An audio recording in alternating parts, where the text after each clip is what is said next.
भिक्षा मागी आंदोलन करुछंती। आंदोलनरत आंबुलांस कर्मचारी को गिरफ प्रतिवाद रे धारणा रे बसिछंती। विभिन्न दाबी नहीं डिसेंबर 20 तारिख रु आरडीसी ऑफिस आगे धारणा रे बसिथिले 108 आंबुलांस कर्मचारी। तबे प्राय 400 कर्मचारी को राति अधिया उठाई नहीं पुलिस गिरफ करिथिला। ओडिसा रे कार्यरत ठिका संस्था को बहिष्कार सह नियमित दरमा और 12 घंटा बदल रे 8 घंटा ड्यूटी दाबी करिसंते एमाने। फल रे 22 टी जिल्ला रे एम्बुलेंस सेवा ठप होई जाईछि।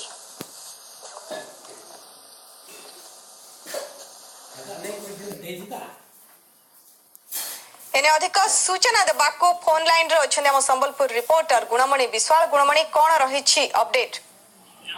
हाँ देखो निश्चित भाव में कहवा ये गोटे अजब दृश्य आम देखा पाचु। भिकारी भिकदान कर जो भिक जो संग्रह कर जो 108 आंबुलांस कर्मचारी दीर्घ दिन है आंदोलन चलते विभिन्न दाबी नहीं जो किसी दिन तले जो धारणा स्थल लाठीमार कर राति पुलिस उठे नहीं पाखापाखि 400 जन को गिरफ्त करता तार प्रतिवाद निज घर को फेरी ना केमती चलिए केमती खाइबे से दाबी नहीं सरकार दरमा बंद कर विरोध कर धारणा बसते। तेज सब बड़ कथा आज जो मकर संक्रांति जो समलेई मंदिर परिसर पूरा गहल चहल रोचे से समय जो श्रद्धालु अच्छे भिक दौरान जो भिकारी रही भिक दौरान। तेज बड़ कथा हूँ जो अभियोग रोचे कि जो साथी मैंने जेल अच्छे ठीक से खाइबार दि जाऊ नहीं और अन्य पक्ष जब आम कह जो बर्तमान जो मैंने संबलपुर में उपस्थित अच्छा से केमती चलिए केमती खाइबे जेहेतु धारणा पर जो दरमा बंद कर दि जाए तेरे किभली भाव में जो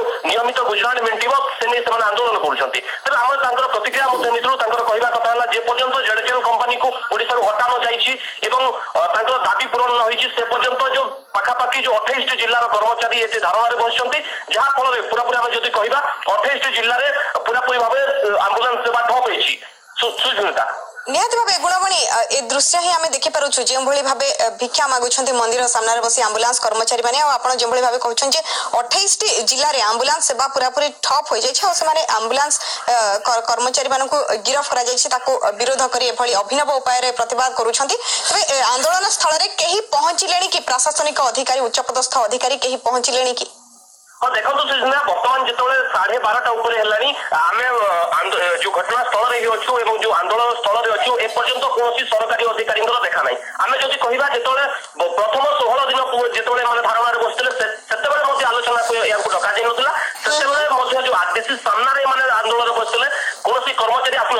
बर्तमान जो भिक मागुंट कौन कर्मचारी देखा ना कौन स्वास्थ्य जो सीडीएम कहतु आप कि जो जेडीएल कंपनी जो कंपनी ठिका नहीं जो आंबुलांस सेवा जोगे देवाई अटेंडेंस जो ड्राइवर एवं जो कर्मचारी रोचंदी समस्त देखाशुना जो कर्मचारी जो कंपनी को जेडीएल कंपनी देखा नहीं ना कौन ना विधायिका आसी ना सीडीएम आसी कौन कर्मचारी कि सरकारी कर्मचारी आप कहतु उच्च पदस्थ अधिकारी कहतु आरटीसी कलेक्टर एवं एसपी केही घटना स्थल रे पहुंची ना जहां आप कहउछंती। गुणमणि बहुत बहुत धन्यवाद। गुणमणि